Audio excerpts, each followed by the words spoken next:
All right.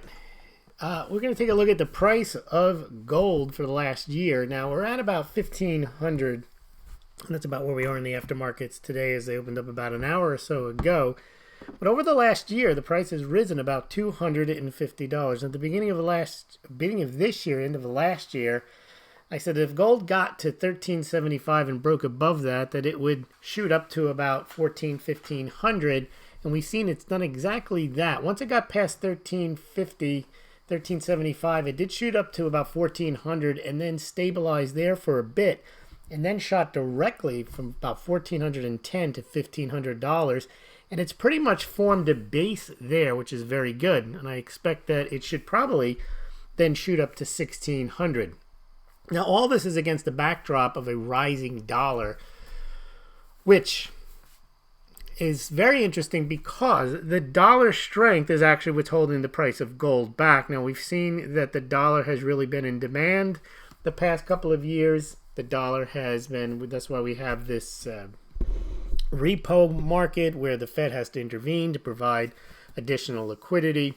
There's a tremendous demand for the dollar right now, and that's holding back the price of gold. But there is a limit to how high the dollar can go. It'll either get capped by the Fed, and if the Fed doesn't do it, the Treasury will do it, or an executive order will do it, because too high of a dollar is not good for anyone. It's not good for the global economy. It's not good for countries that issue dollar-denominated debt, which is most emerging markets, including China, which makes their debt service too expensive. It's not good for the United States. So it is something that cannot continue, will not be allowed to continue. It'll either get satisfied or settled by the market, or it'll get settled through intervention by the Fed, the Treasury, executive order, somehow. At that point, that's when, because the dollar has some type of limitation on it, that gold, which really doesn't have a limitation other than intervention, should probably go much higher. Now, let's go over to the last 10 years, and we can see what's happened with the dollar, with gold priced in the dollar. It was held back for a period of time. If you go back 10 years to September 2009, the price was about 1,000. Within a 17, 18-month period, because of the financial crisis, because of the first two QEs, because of lower interest rates taking them down to zero, the gold price nearly doubled, went up to $1,900. Then when the Fed announced QE3, which is the biggest and largest QE that we've had so far, the gold price went down. It was a very clever move that the Fed pulled. While it was the largest QE, almost immediately after they launched it, and you can see the price dropped pretty much from the time they announced QE3. It started falling down in the end of September 2012, and it continued to fall down on the understanding that the Fed was going to be prudent this time. Yes, they were doing the largest QE, but they were going to taper it, they were going to end it, and then they were going to start raising rates. Now, they spread that out for the longest period of time. They didn't end it until the end of 2014. They didn't raise rates really till the end of 2015, only once. They took another year before they raised rates to 2016. And then they finally started raising them in earnest in 2017 and 2018. And now it's apparent that they're not going to be raising rates anymore. They're going to be lowering interest rates. And that's why you can also see the delayed impact of that. Once the realization was that the Fed was no longer going to be hawkish, the gold price started to rise. But they got 3.5, 4 years out of suppressed gold prices, putting aside anything that's done to suppress them within the markets themselves. But if you just take into account that general Fed policy and forward guidance can actually impact markets, it clearly did, because you would think that launching QE3 would have driven gold from 1,1800 even higher, and instead had the reverse effect. And that was all due to, in part, the Fed talking down QE, talking about there was going to be an end to QE, there was going to be a normalization of interest rates. That's never going to happen. But that's what kind of drove down the gold price. And now that realization is over, that the Fed is going to have to bring interest rates down. The other countries in the world, the other central banks also brought their interest rates down. They started doing QE when the United States, when the Fed stopped its QE, and the whole world right now is in a debt binge party, negative interest rate party. Modern monetary theory, as Mario Draghi says, we might need to go to helicopter money, things like that. All right, so there's your gold price in dollars, but then I like to take a look at the gold price in Indian rupee and also in Swiss francs. The reason I like to look at both of those are for two different reasons. The Swiss franc is viewed as currencies go, a safe haven currency, along with the US dollar. Now, the Swiss franc does not have the international heft as a transactional currency the way the dollar is. There's no Swiss franc shortage.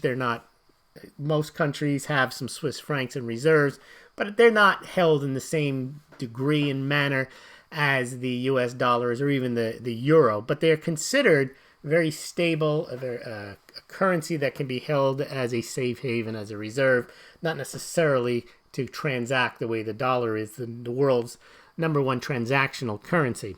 Now, the Swiss have done a lot to try to debase their currency. They print up Swiss francs. They joined the IMF. They bought U.S. stocks. They bought unicorn stocks, Tesla. Now, in a way, it kind of backfired because they've made a lot of profit from buying stocks. So the Swiss bank has built up its balance sheet through buying a lot of assets. Normally, like with the Fed, when it prints up dollars and buys distressed assets, agency debt, treasuries, it's especially when it pays full price for stuff that isn't worth full price, it does have a weakening effect because you're printing dollars and you're not gaining a like exchange. But when you print francs and you buy stocks and the stocks double, then you really do it okay from the Swiss bank's perspective. But you can see the Swiss franc has held up against gold. One of the few currencies that has not hit its all-time high. You can see the all-time high in Swiss francs was not in 2011. It was a couple of months later, almost a year later. Like in the spring of 2012, the gold price hit all-time high against the Swiss franc. And you could see it's heading up again. Now, let's take a look at the Indian rupee. The reason the Indian rupee is important is not because it's a reserve currency or anyone uses it outside of India. It's because the price of gold in rupees has an impact on the physical demand that you may get in India. And India is, in any given year, the largest or second largest gold buyer in the world behind China. And Indians are very sensitive to the price of gold. And if the price gets too high, they're not going to buy. And especially since the price of gold in Indian rupee, you can see since 2000 to currently, it's gone from under 20,000 rupee per ounce to over 100 large. I mean, it's 105,000 rupees per ounce. And earlier this year, it was only about 85,000 rupees. So it's gone up about 25% in about 6 months.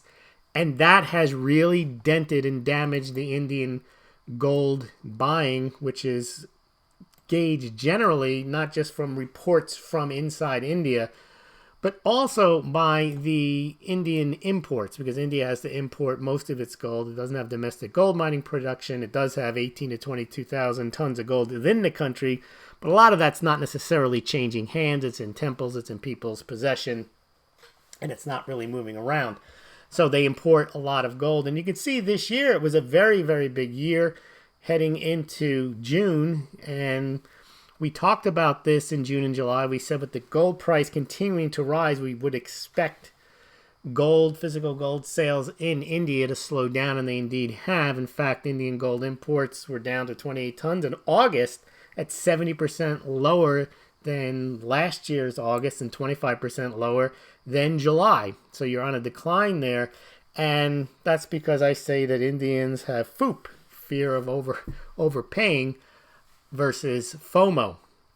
Now, this is also the time of year where Indians will step up their gold buying because this is your festival season coming up, and the farmers are taking inventory of how the year went on the harvest, and any extra rupee generally go into, if they've got a good year, into gold buying. But if the price is high, they may forestall some of those gold purchases.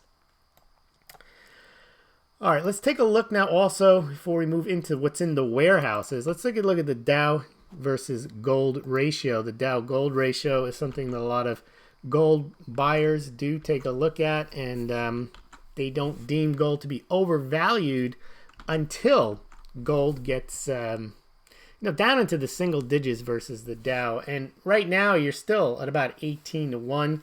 That's very high. Now the gold has risen, but the Dow Jones has risen too. And the Dow Jones, like the dollar, has a cap on it to a certain extent. It's capped by profits, and because part of the market is still driven by PEs and price sales. There's a good part of the market that's just based on fantasy.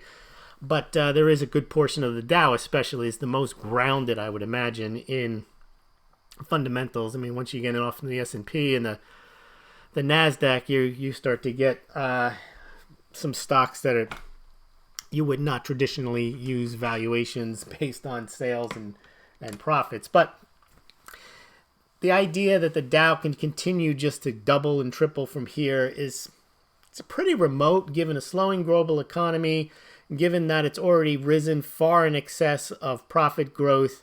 So there is a limit to the Dow rising, but I would say the Dow could rise more than the dollar, clearly, because the United States, the government, the Treasury, foreign central banks, they don't have an interest in keeping the Dow down the way they have an interest in keeping the dollar down. The whole world has an interest in making sure the dollar doesn't get too pricey.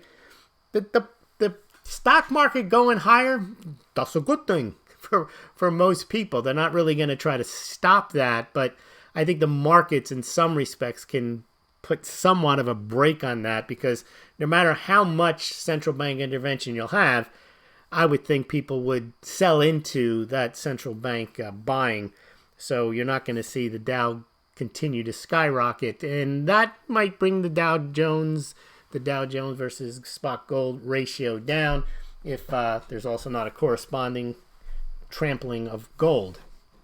But my guess is that the way this will all play out is that the dollar will get capped either by Fed direct intervention, the Treasury intervening, and or the president doing some type of executive order, or the market will sort it out. But I don't see the dollar index being allowed to go to 120, 130, 150, especially if Trump is reelected. I mean, I don't think that's in the cards. I don't think any administration would really want that to happen. All right, let's move on now and take a look at the warehouses. Now, the warehouses have been swelling with gold. This is the title of this YouTube's mentioned, and we see that this is how Western investors have purchased gold. This is their new way of getting exposure to gold. In the old days, you had to call a broker, you get yourself a Swiss vault, you send the gold there, you sit on it, you call your broker if you want to sell it. But ETFs have the concept of ETFs, not just in gold, but across all asset classes. They're trying to even get one for Bitcoin, have really exploded, and they've become a way of trading very quickly, easily, low cost. You don't have to take delivery. For those people who are just interested in trading price of gold, they are a superior vehicle. Now, the flip side to them is you don't have really any access to the gold. It's not convenient to try to get the gold. There's roadblocks to get the gold. There's delays in getting the gold. It's even in the Sprott fund, you can get it, but they pick a certain date. It's not the same as owning the gold, having physical title to it, even if it's not in your possession, if it's in a vault. It's just not the same. But it can be traded very quickly, very easily. No, just the same as you would with a stock account. However, these ETFs only trade during trading hours. But that hasn't stopped the massive popularity of these trading vehicles, because institutions, they only trade during those hours anyway. I mean, they're working for a company that's only open 9 to 5, and they're not interested when they go home in trading for the company, so it doesn't matter. Now, what we have been seeing, though, is the flows into ETFs really picking up the last 2-3 months. We can see it there. And all ETFs, they almost all track each other. And this one shows the largest one. You got ETF securities, you've got SPDR, which is the GLD. And this chart will be on smaulgld.com. You can check it out. It's a very nice chart prepared for me by Nick Laird. And you can see how the price of gold tracks the inflows or vice versa. The inflows really are tracking the price. This is much different than the silver ETF chart, which has a life of its own. But you can see as the price rises, it attracts institutional money. And we're really seeing these stockpiles grow. Well, let's take a look at another one. This one is the another chart that adds in not just the ETFs, but starts to add in things like the Perth Mint, custodial gold. It throws in gold money. It puts in bullion vault. It puts in Anthem. Whole bunch of others. They're not necessarily ETFs, but other places where gold will be stored. It's got Comex in here. And this brings you up to over 100 million ounces of gold. Now, what is 100 million ounces of gold? I prepared a special chart for you tonight. I'm going to show you what this means here. I did a chart, central banks and private gold hoards. Now, you got the United States Treasury. Remember, all the countries hold their gold at the central bank. The U.S. does not hold its gold. Well, some of it's held at the New York Federal Reserve, but it's not in the Fed's name. It's in the Treasury's name. And so, for example, Fort Knox is not run by the Fed. That is run by the U.S. Treasury. Same with the West Point vault that they have. So anyway, 8,133 tons of gold there. Germany, Bundesbank has 3,370 tons in various places. Half of it's within the confines of Germany. But here's what's interesting. If you take the gold ETFs, the Comex warehouses, that 100 million ounces, that's 3,130 tons of gold. That would place it as the third largest gold hoard among central banks. It's ahead of what the IMF has. So private institutional investors, private small investors, because any one of us, we can buy GLD, or we can put money into gold money or any of those other places where they store gold. This only includes those places. It doesn't include, if you bought gold and you privately store it either at your house or in a private vault. That's not included in this chart, but that's still a lot of gold. That's 3,130 tons of gold in these types of places. Also, then you got Italy, France, Russia, China. But SPDR, GLD itself, has more gold than the country of Japan.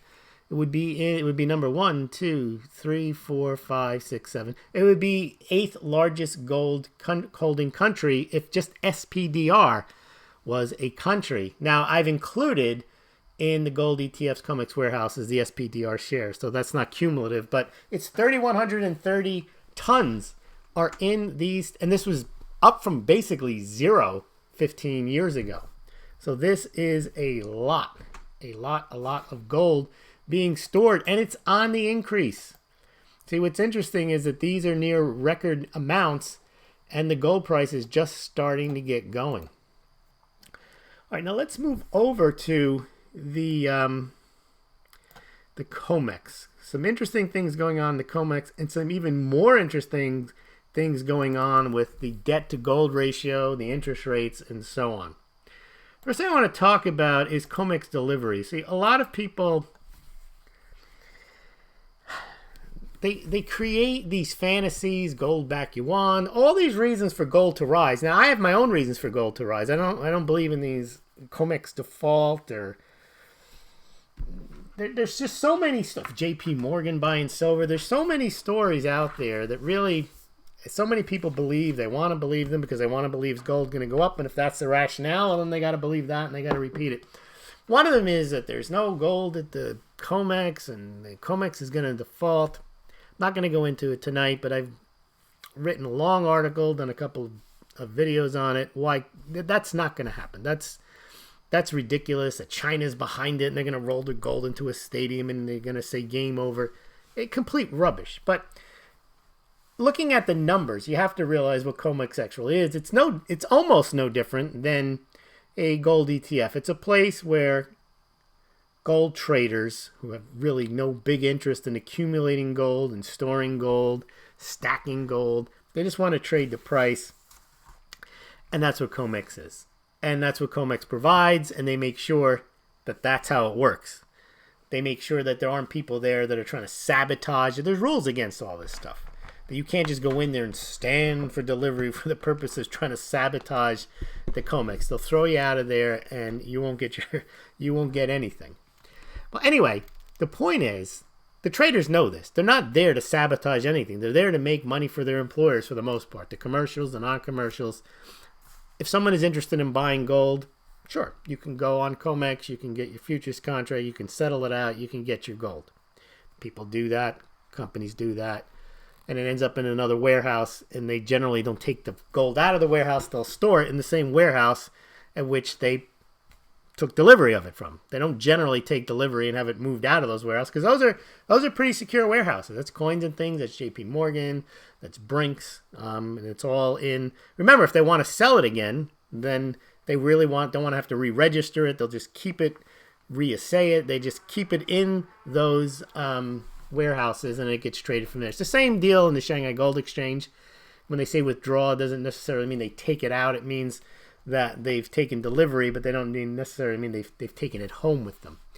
Okay, but anyway, what this shows, this chart by Nick Laird, is in general the amount of gold in the Comex warehouse exceeds the amount of gold that's taken out.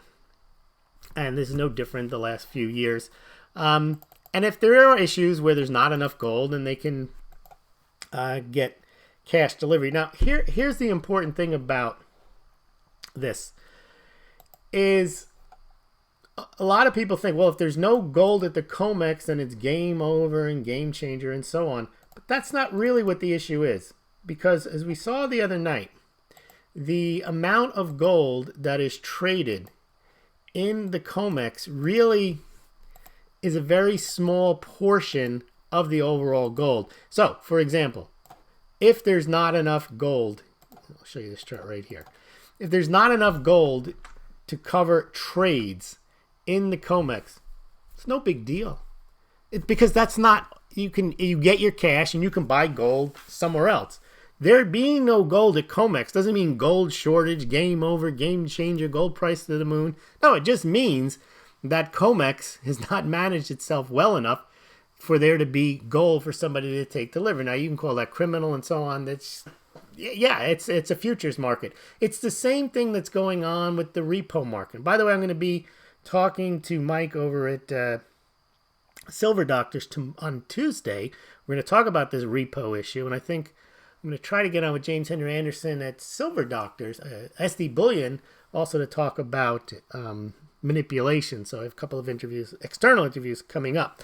But the point about Comex is it's a small amount of the world's gold and it's a small amount of the world's silver that's stored in those stockpiles on which they trade around. So if there is an issue, and it could happen, it doesn't mean that Comex is going to close down and the price is going to skyrocket. If there's a failure to deliver, it doesn't mean that there's no gold in the world and gold is going to be scooped up, because what this chart shows here is how much gold is in the Comex warehouse compared to how much gold is in ETFs, central banks, Indian households, Chinese households, German households, or even how much there's more gold circulating that's from U.S. Mint, U.S. Eagles, and Buffalo. So you can see on this chart here, the amount of gold at the Comex, it's substantial. It's, 300 tons maybe, but it's not the world's gold. So if they run out of gold at Comex, it's a structural issue, just like as I was mentioning with the repo issue.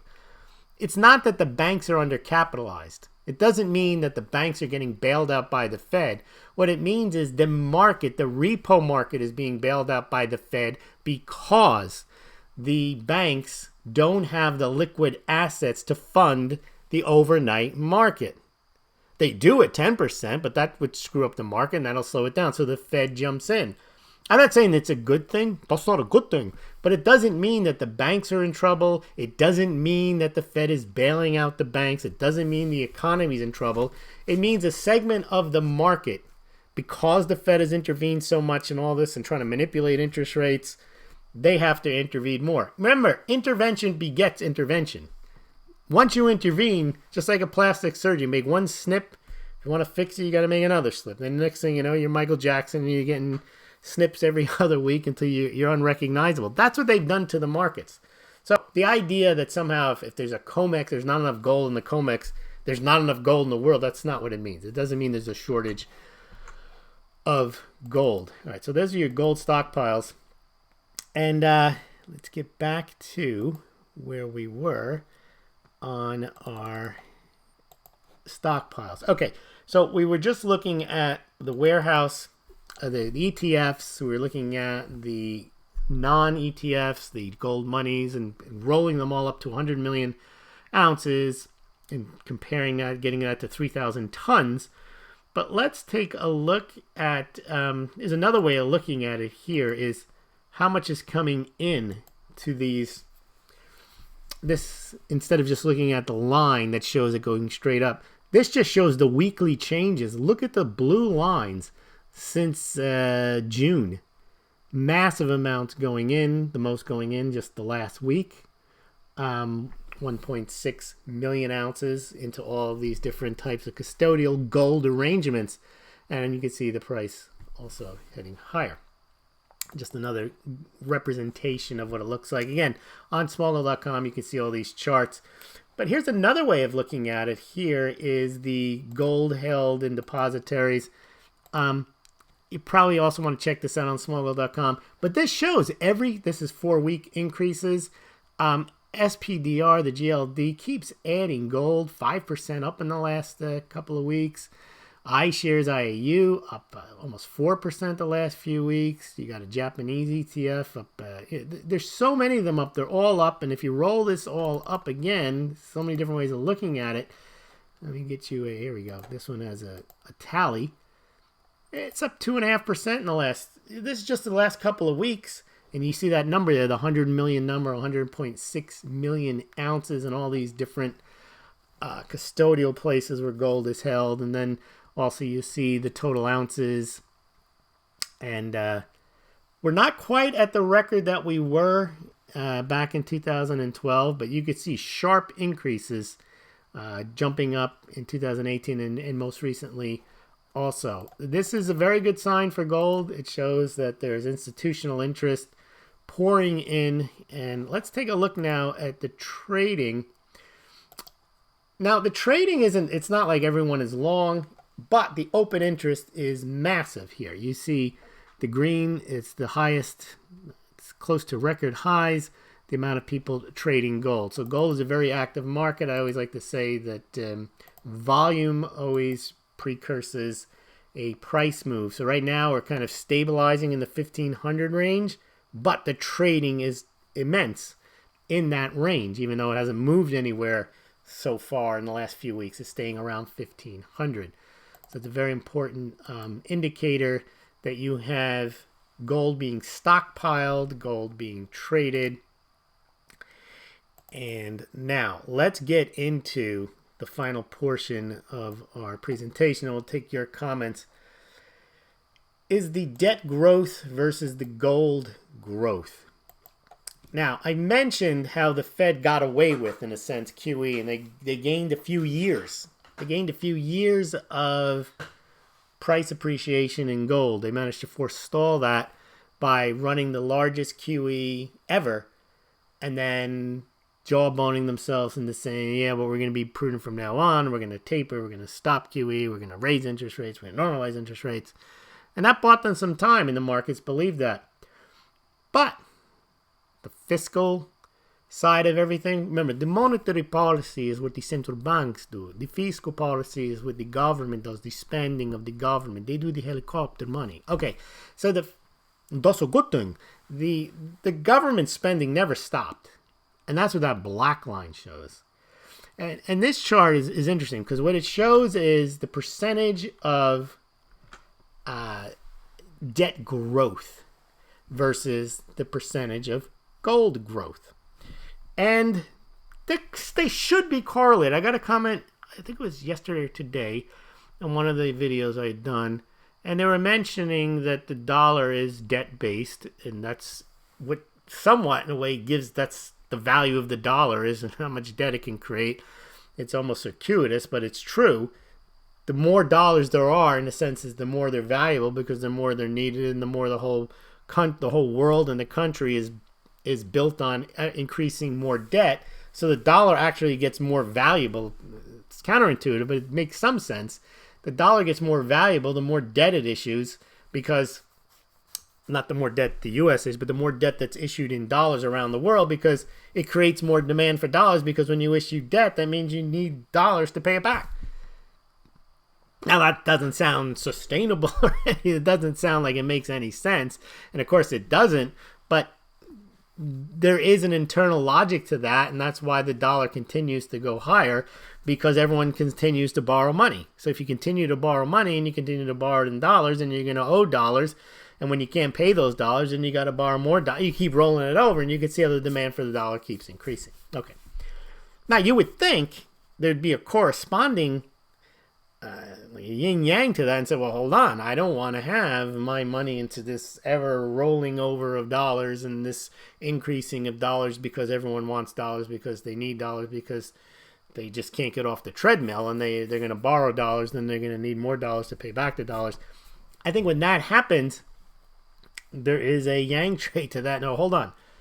That's where gold comes in. That's a good thing. But the gold growth, you can see, really has not tracked that line very much, except since 2009 to about 2012.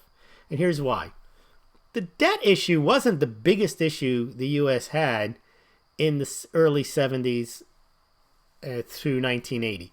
Gold rose. Yes, there was deficits, and yes, they were spending money they didn't have, and they'd been to the Vietnam War and the space race and Lyndon Johnson's Great Society. Yeah, there was a lot of money being spent. There was a lot of debt being expended. But it hadn't come to the point of cumulative debt, which is really what started, in the last 30 years, where there's been just, they continue to borrow and borrow and borrow. Back then, they were balanced budget just 10 years earlier, pretty much. I mean, so when gold rose, you could see that spike there in 1980. That was a reaction in part to the debt, but more because of the inflation, the concern about the stability of the dollar. There were other issues at play. The oil shocks the two oil shocks of the 70s, the uncertainty over a fiat currency system. Well, people have become accustomed to the fiat currency system, and then you kind of see that, where gold kind of flattens out from like 1985 to 2005. For like 20 years, like, yeah, that's what the world's doing. The dollar came strong again. Dollar index hit all-time highs in the 80s. And then you see the debt rising and rising and rising. Reagan had talked about balancing the budget. They talked about it, but you could see the black line just getting blacker and blacker and higher and higher. And then gold finally caught on to that around 2005. You could see it around 2000. It starts to, before the financial crisis, it starts to track that black line in debt growth. And then when the debt explodes, gold explodes. But then we had that curious moment when the debt exploded further, QE3, and gold all of a sudden, you can see it goes down. Down, down, down. And then the debt continues to go up, up, up. Now, not that there should be or is ever any direct correlations, but one might say that gold has a way to go, because if the debt is going to continue to explode, and it has to, I mean, this is the nature of this debt scheme. It has to keep, it feeds upon itself. It has to keep growing. If it doesn't keep growing, it dies, and they're not going to let it die. I mean, eventually it will, but so anyway, very important chart, I think, because it shows that the debt growth is much faster now than the gold growth. And now is when it matters. See, I don't think the debt growth mattered as much in the 70s. Gold was way ahead of the debt growth, but now it's behind. And I think you have the same issues in the 70s that you have today, plus you have the debt issue. Here's another chart that pretty much shows, this is the Fed balance sheet, but it's similar to the debt, the black line being the Fed balance sheet. You can see how when the Fed balance sheet went soaring in 2013, because that's QE3, and then Then it just stabilized until they started normalizing in 2017-18, selling off some of their assets. When that rose, gold didn't rise. You see, gold went down. This just illustrates how the Fed managed to increase its balance sheet and not impact the price of gold. Actually, negatively brought it down. Here's another one. This is Dow versus the debt. And again, public debt is now ahead of the Dow, which is not good. You see, when you get, it's called like a Minsky Moment, when the amount of debt that you take on doesn't produce any more economic growth or stock market, whatever it is you're looking at, then you just keep borrowing to stand still, then you keep borrowing and you lose, and you just keep borrowing. This is why people say this kind of thing is unsustainable, because it is. I mean, at some point, there is always at some point, we just don't know what these points are. Here's another one, Fed fund rate. This one's harder to figure out unless you have an inflation rate in here. But generally, gold will do better when interest rates are lower. But it can do very well if interest rates are higher, if the inflation rate is higher than the Fed fund rate. So this one you'd probably need to spend some time with. I'm not going to do it tonight, but you're welcome to look at it on Smaulgld.com. All right, I think that's it for the presentation. Let's see what you guys are saying, if anything, in the comment. If you've enjoyed this presentation, please consider joining the Smaulgld page. Remember, I don't have Google AdSense on there, whatever, YouTube ads. So you don't have to sit through those ads. I don't pump anything other than mugs. I love to pump the mugs, and you're welcome to buy those to help the site out. But let me pull up the fundraising page. We have Smaulgld patrons, who I appreciate, and Smaulgld Mug club members at Subscribestar, and for people who are generous enough to send me items of value in the mail. Yes, I get sometimes silver or checks or cash in the mail at Smaulgld LLC, P.O. Box 714. I've paid for the box this year so far with donations. The box is expensive at the post office, Dover, New Hampshire 03820. Or you can become a Smaulgld patron or a Subscribestar member, or you can make a one-time donation, a recurring donation via PayPal, or you can donate via Bitcoin or Litecoin. I do accept Bitcoin and Litecoin directly. It goes into Coinbase. All you have to do is hold your phone up if you've got a Bitcoin or Litecoin wallet and make your donation that way. So I do appreciate that. And of course, check out Smaulgld.com. If you're interested in buying precious metals, you can do so through SD Bullion, Golden Eagle Coin, Money Metals Exchange, and I get a small commission on that. And of course, if you're a mug stacker, you're welcome to buy more mugs or buy your first Smaulgld mug or other Smaulgld paraphernalia. I know normally that word is associated with drugs, but there are things that are legal called paraphernalia. So there's Smaulgld paraphernalia. Let's see what you guys are saying in the comments section. CoinsAZ says, hello everyone. CoinsAZ has a trademark now. He says platinum to the moon. That's what he says all the time. Mate says fiat printing will make everything go to the moon. QE coming. Even if QE doesn't come, even if you're right. Helicopter money, central bank money drops. Right. Something is going to happen. They're going to do something. And if it's not the United States, it'll be Europe. It'll be China. When people hyper focus on the United States, they're not realizing that even if the United States doesn't do QE, doesn't go to negative rates, the rest of the world's going to do it. The rest of the world's going to do it, and it's going to impact the price of gold. All right. PM gold, Perth Mint gold equals gold back and stored. Perth Mint gets paid for storage of gold they would otherwise get paid for. Okay. Gold equals real money. Says Funk Tad for sell. And then mate asks, can you buy a loaf of bread with it?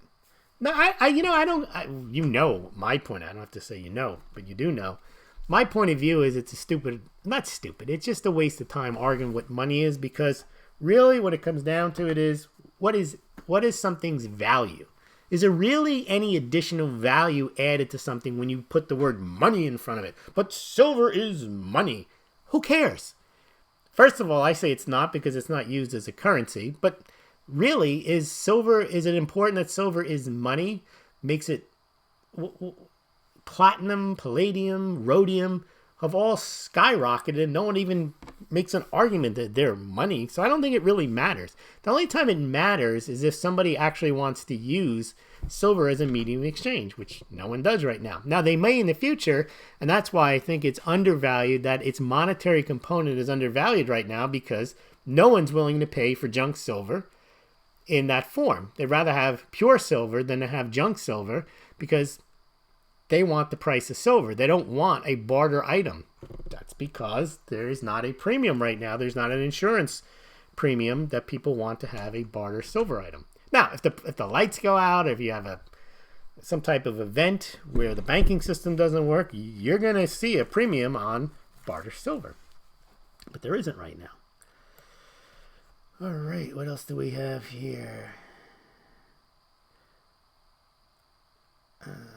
Bix, Bill, promoters, yep. You guys are having a conversation there. I can't keep up. All right. Oh, you're still having Fiona's here with her hello team. And she says, great info as usual. Trey Snow says, thanks for the info. OJ's White Bronco, how do U.S. Treasuries and gold go against each other? Well, the people actually think that a treasury bond is safe and secure. It's considered a safe haven. And you'll see people will rush into treasuries.